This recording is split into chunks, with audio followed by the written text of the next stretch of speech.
आपल्याकडे एक म्हण आहे बघा, विनाशकाली विपरीत बुद्धी. म्हणजे वाईट काळामध्ये बुद्धीसुद्धा विपरीत चालते, पण वास्तविक जीवनामध्ये उलटं घडतं. म्हणजे विपरीत बुद्धी चालायला लागली की विनाशकाळ जवळ यायला लागतो. तर आज आपण चाललेलो आहोत मुंबईला. मुंबई या ठिकाणचं भाईंदर आहे, त्या ठिकाणी भाईंदर खाडी आहे आणि या ठिकाणी 1 ऑगस्ट 2022 या दिवशी या खाडीमध्ये एका तरुणीचा मृतदेह तरंगत होता. आता हा मृतदेह नंतर बाहेर काढण्यात आला. अपघाती मृत्यूची नोंद पोलिसांमध्ये झाली. आता ही तरुणी कोण होती, तिनं आत्महत्या का केली होती किंवा तिनं आत्महत्या केली होती का तिची हत्या करण्यात आलेली होती, तर याबाबत काही कळायला मार्ग नव्हता. आता पोलिसांनी त्यांच्या कार्यवाहीप्रमाणे तपासाला सुरुवात केलेली होती. आता याच सुमारास मलबार हिल पोलिसांमध्ये एक तरुणी गायब झाल्याची तक्रार दाखल झालेली होती. आता मलबार हिल या ठिकाणचं भाऊसाहेब हिरेमार्ग या ठिकाणचं डेलिसिया बिल्डिंग आहे, त्या ठिकाणचा फ्लॅट नंबर आहे 202.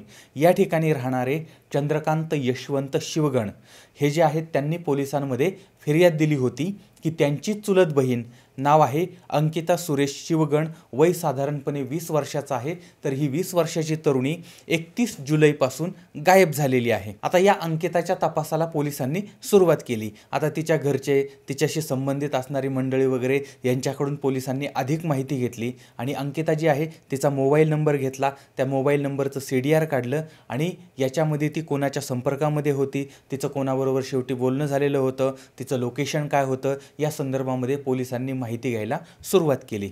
आता यावेळेस अभिषेक विठोबा सरफरे नावाचा एक 21-22 वर्षाचा तरुण आहे.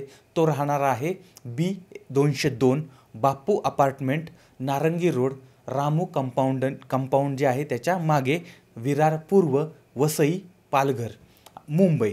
तर हा जो भाग आहे त्या परिसरामध्ये, तर हा जो अभिषेक आहे त्या अभिषेकच्या संपर्कामध्ये ही अंकिता होती असं या सगळ्या CDRमधून समजलं. आता त्यामुळे पोलिसांनी काय केलं, या अभिषेकचा जो नंबर आहे त्या नंबरच्या पण डिटेल्स काढल्या आणि त्याचं पण सगळं लोकेशन वगैरे तपासलेलं होतं. आणि त्यानंतर मग पोलिसांना या अभिषेकवरती संशय आला आणि त्याच्याकडे आता चौकशी करायला सुरुवात केली. आता सुरुवातीला या अभिषेकनं सांगितलं की म्हणजे अभिषेक आणि अंकिता हे शालेय जीवनापासून एकमेकांना ओळखतायत, त्यांच्यामध्ये चांगली मैत्री होती, पण पाठीमागच्या 3 वर्षापासून आमचा काहीही संबंध नाही, आमचा एकमेकांबरोबरती संपर्क नाही, असं त्यानं पोलिसांना सांगितलं. आता पोलिसांनी ऑलरेडी यांच्याबद्दलच्या सगळ्या CDR सगळी माहिती काढलेली होती आणि हे एकमेकांच्या संपर्कामध्ये होते, हे यांच्या कॉल डिटेल्सवरून स्पष्टपणे दिसत होतं. त्याचबरोबर ती ज्या दिवशी अंकिता गायब झाली होती त्याच दिवशी या दोघांचंही लोकेशन एकच होतं, एकाच ठिकाणी होतं. शिवाय ज्या ठिकाणी यांचं लोकेशन होतं त्याच भागामधला CCTV फुटेज जे आहेत ते सुद्धा पोलिसांनी पाहिलं. त्याच्यामध्ये सुद्धा अभिषेक आणि अंकिता हे दोघंही एकत्र फिरताना दिसत होते. आता हे सगळं पोलिसांकडे होते, पण हा जो संशयित तरुण आहे तो धडधडीत खोटं बोलत होता आणि त्यामुळे मग पोलिसांनी त्यांच्या पद्धतीनं, वेगळ्या पद्धतीनं कसून चौकशी केली आणि मग या सगळ्यामधून ही जी हत्या आहे ती हत्या कशी झाली, का झाली, या सगळ्याचा उलगडा झालेला होता. आता ही घटना कुठून सुरू होते, तर ती होते कोकणामधून. तर कोकण या ठिकाणच्या रत्नांचा पर्वत म्हणजे रत्नागिरी. तर रत्नागिरी या ठिकाणचं राजारामपूर, तर या राजारामपूरच्या परिसरामध्ये राहणारी अंकिता आणि अभिषेक हे दोघंजण आता अगदी शाळेत असतानापासून ते एकमेकांना ओळखत होते आणि त्यांच्यामध्ये चांगली मैत्री निर्माण झालेली होती. आणि जसं जसं त्यांचं वय वाढत जाईल तशी तशी ही जी मैत्री आहे ती मैत्री अगदी दाट होत गेली, मैत्री वाढत गेली आणि वयात आल्यावरती यांच्या मैत्रीचं रूपांतर प्रेमामध्ये झालेलं आहे आणि दोघंही एकमेकांवरती जीवापाड प्रेम करायला लागलेले आहेत, एकमेकांच्या प्रेमामध्ये अकंठ बुडायला लागलेले आहेत. आणि मग लग्न, संसार, भावी जीवन यांच्या सगळ्या आणाभाका वगैरे वगैरे या सगळ्या गोष्टी चालू झालेल्या होत्या. आता यांचं जे प्रेम प्रकरण आहे त्या प्रेम प्रकरणाची चाहूल अनेकांना लागलेली होती, पण हे दोघंही आता लवकरच लग्न करणार होते. आता हळूहळू काय झालं की या दोघांनीही त्यांच्या तारुण्याचा, त्यांच्या वयाचा उंबरठा पार केलेला होता आणि आता आपल्याला लग्न करायचं असं दोघांनाही वाटत होतं. पण दोघांचीही आर्थिक परिस्थिती जी आहे ती सामान्य होती आणि अभिषेकला असं वाटत होतं की आपण म्हणजे थोडंसं स्वतःच्या पायावरती उभं राहावं, आर्थिक परिस्थिती सुधारावी आणि त्याच्यानंतर मग आपण लग्न करूया असं त्याला वाटत होतं आणि त्यामुळे तो लग्न पुढे ढकलण्याचा प्रयत्न करत होता. पण या गोष्टीला अनेक म्हणजे काळ गेला मध्ये, पण तरीही तो लग्नाला टाळाटाळ करत होता. आता इकडं अंकिता जी आहे ती मात्र त्याला लग्नाचा आग्रह करत होती. आता या विषयावरून किंवा इतर कोणते विषय, पण या विषयावरून आणि इतर विषयावरून या दोघांच्यामध्ये वाद व्हायला लागले होते आणि या दोघांच्या प्रेम प्रकरणाला 5-6 वर्ष झाली होती. लग्नाचा विषय टाळला जात होता आणि फक्त म्हणजे तारीख पे तारीख, तारीख पे तारीख, तारीख पे तारीख अशा पद्धतीनं सगळं ते चाललेलं होतं. आता हे जे प्रेम प्रकरण आहे 2016 पासून सुरू झालेलं होतं, ते तसंच चालू होतं, पण यांचं लग्न काय होत नव्हतं आणि त्यामुळे अंकिता वैतागलेली होती. आता याच काळामध्ये अंकिता जी आहे ती मुंबईला तिचे चुलत बंधू आणि चुलत बहिणी ज्या आहेत त्यांच्याकडे आली आणि तिथं ती राहायला लागली आणि घरकाम करून वगैरे 4 पैसे ती मिळवायला लागली. आता दुसरीकडे बोरिवली या ठिकाणी एका बिल्डरच्या साईडवरती अभिषेकसुद्धा सिक्युरिटीचं काम म्हणजे सिक्युरिटीचं गार्ड म्हणून काम करायला लागला. आता हे 2 प्रेमी 2 ठिकाणी काम करत होते, पण यांच्यातले प्रेमसंबंध चालू होते.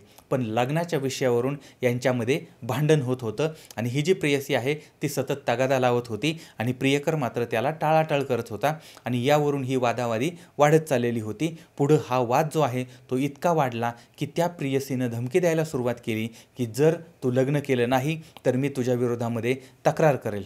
आता हे जे प्रकरण आहे त्या प्रकरणाला, या प्रेम प्रकरणाला वेगळंच वळण लागायला सुरुवात झाली होती. आता वास्तविक पाहता हे जे काही प्रकरण आहे, हे जे काही प्रेमसंबंध आहेत ते दोघांच्याही सहमतीनं होते, पण प्रेयसी जी आहे ती त्या प्रियकरावरती दबाव आणत होती आणि यामुळे त्या प्रियकराचा तणावसुद्धा वाढत चाललेला होता आणि यातूनच मग त्यानं अंकिताची हत्या करण्याचा निर्णय घेतला. यासाठी त्यानं प्लॅन बनवला, अंकिताला फोन केला आणि आपण लग्नाच्या संदर्भामध्ये बोलूया, भेटूया वगैरे वगैरे असं त्यांचं ठरलं आणि ग्रँड ट्रोड स्टेशन जे आहे त्या ठिकाणी हे दोघं एकमेकांना भेटले.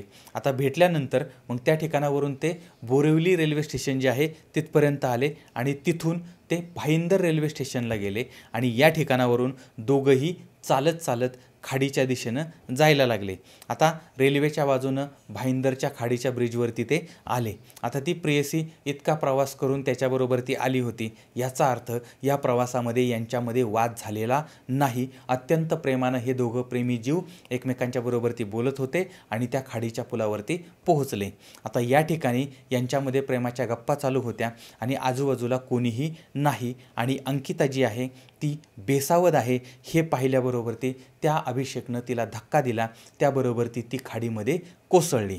आता ती पडत असताना मोठमोठ्याने ओरडायला लागलेली होती, पण परिसरामध्ये कोणी नव्हतं आणि त्यामुळे तिचा हा आवाज फक्त तिचा मारेकरीच ऐकत होता. अखेर ती पाण्यामध्ये पडली, बुडाली आणि मरण पावली. आता या तरुणीची अशा पद्धतीनं हत्या झाली ही माहिती समोर आली आणि त्याच्यानंतर मलबार हिल पोलीस जे आहेत त्यांनी भाईंदर पोलिसांशी संपर्क साधला आणि मग तिथं विचारले की अशी एखादी तरुणी किंवा तिचं प्रेत वगैरे सापडलं का, आणि त्यानंतर मग गायब तरुणी आणि मयत तरुणी यांच्यामध्ये तपासणी झाली आणि मग संशयित आरोपी आणि अंकिताच्या घरची मंडळी यांनी त्या मृतदेहाची ओळख पटवली. अशा पद्धतीनं एका प्रियकरानं आपल्या प्रेयसीला भाईंदरच्या खाडीमध्ये फेकून दिलं, तिची हत्या केली. आता या प्रियकरावरती कलम 302 प्रमाणे गुन्हा दाखल करण्यात आलेला आहे. आता पुढची कार्यवाही जी आहे ती सुद्धा चालू झालेली आहे. आता जी माहिती माध्यमातून समोर आली ती मी तुमच्यासमोर पोहोचवण्याचा किंवा तुमच्यासमोर मांडण्याचा प्रयत्न केलेला आहे. आता याबाबतचा तपास चाललेला आहे. कदाचित नवीन माहिती, वेगळी माहितीसुद्धा आपल्यासमोर येऊ शकते. तुम्ही या परिसरातले असाल आणि तुम्हाला याबद्दलची अधिक माहिती असेल तर तीसुद्धा कमेंट बॉक्समध्ये जरूर कळवा. आता या सगळ्या प्रकरणामधून आपण धडा काय घ्यायचा? जेव्हा 2 व्यक्तीमध्ये प्रेम होतं तेव्हा हे प्रेम कधीकधी अनैतिकसुद्धा होऊ शकतं, कधीकधी हिंसकसुद्धा होण्याची शक्यता असते. पण जोपर्यंत त्याचे दुष्परिणाम समोर येत नाहीत तोपर्यंत आपलं काहीतरी चुकतंय असं कोणालाच वाटत नाही आणि बर्बादीचं मूळ याच ठिकाणी रुजलं जातं. त्यामुळे प्रेम म्हणजे नक्की काय आहे ते समजून घेतलं पाहिजे आणि ते आपण निभावू शकतो का याचाही विचार केला पाहिजे. दुर्दैवाने सुरुवातीला कोणत्याही गोष्टीचा विचार केला जात नाही, विचार न करता प्रेम केलं जातं आणि त्याच्यानंतर त्याचा शेवट मग अशा पद्धतीनं विदारक होतो.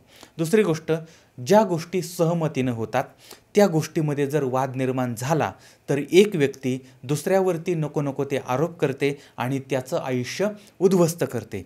आता ही जी भीती असते ती भीती त्या दुसऱ्या व्यक्तीला असते आणि त्यामुळे मग अशा पद्धतीच्या घटना घडत राहतात किंवा हत्या घडत आहेत. आणि त्यामुळे हे जर थांबायचं असेल तर एकतर्फी विचार करण्याच्या ऐवजी सर्वांना समान न्याय कसा मिळेल याचा जर विचार झाला तर अशा घटनांना आळा बसू शकतो.